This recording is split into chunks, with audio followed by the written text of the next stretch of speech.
So, welcome to another video from the playersaid.com. We're still here at BBA's World Board Gaming Championships 2018, and right now we're sat down with Stuart Pearce, and we just took a look through and played through some of, it's called Expansion and Extinction. Extinction.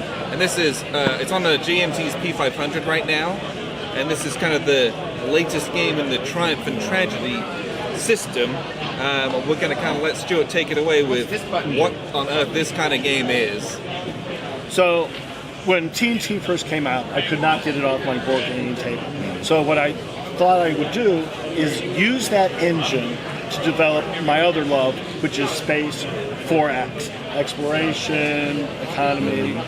So the basic concept of the game is Earth starts to colonize its closest planets. The inner circle are planets that have been colonized the longest. They have high population.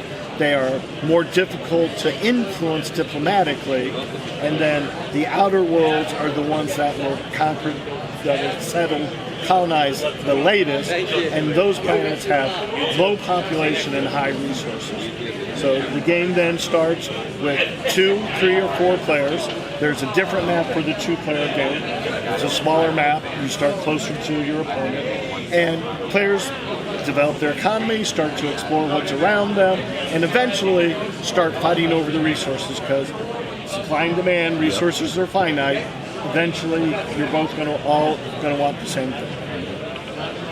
So, something that is very different from this, other than pig set in space, is that player count. So that's something I'm very excited for, because Triumph and Tragedy was trying to get 3 people together was quite difficult. So having the 4-player and a 2-player, are there any different rules for the 2-player system, or you just go kind of head to head? So if you look at a card, you'll see that some of the cards have a no 2-player, because these planets don't exist on the 2-player map. So you remove about a third of the red text. Everything else is exactly the same.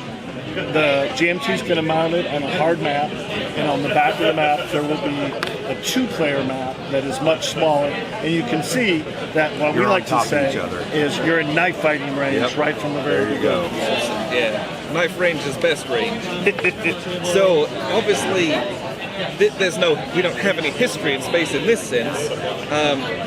So there's, how do we get kind of flavor between each different faction, so to speak? What differentiates each player from each other? So at the very beginning of the game, one of the things, you can see that the map physically is pretty symmetrical. One of the great things about TNT is the starting positions are wildly asymmetrical. The Russian start is way different than the German start, is way different than the Russian start. So what we start with this game is a draft. There are 11 different categories. You're going to end up with 8 different cards that are going to affect things like your starting population, how many cards you start with your initial hand size, how much factories cost, the number of population in your home world. All those things are variable, and that is part of the draft process. So, and I think that's awesome that you have a difference from everyone, but it's not like a huge game-breaking power. And I look at the board, and it is that there's symmetry in the board, which, if you're familiar with any kind of sci-fi games, like Eclipse or Space Empire's 4X, Twilight Imperium, where it's the size and the space is kind of predictable in that sense, but you get to do what you want with it. And I thought that was really neat.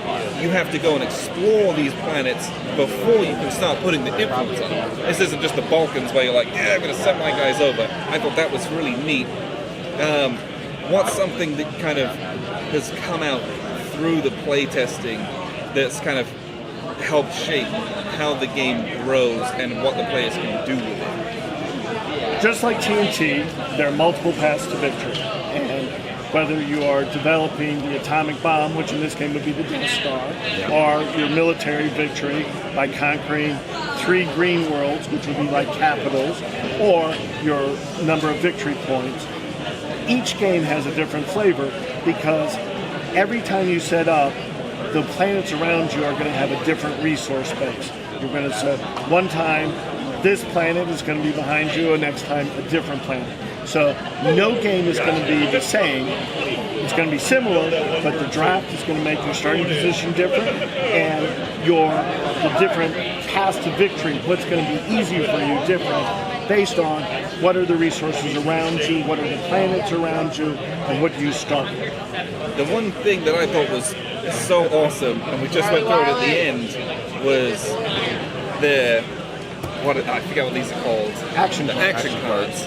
In TNT, the action cards they fulfill their purpose, and once everyone's at war, they kind of become defunct.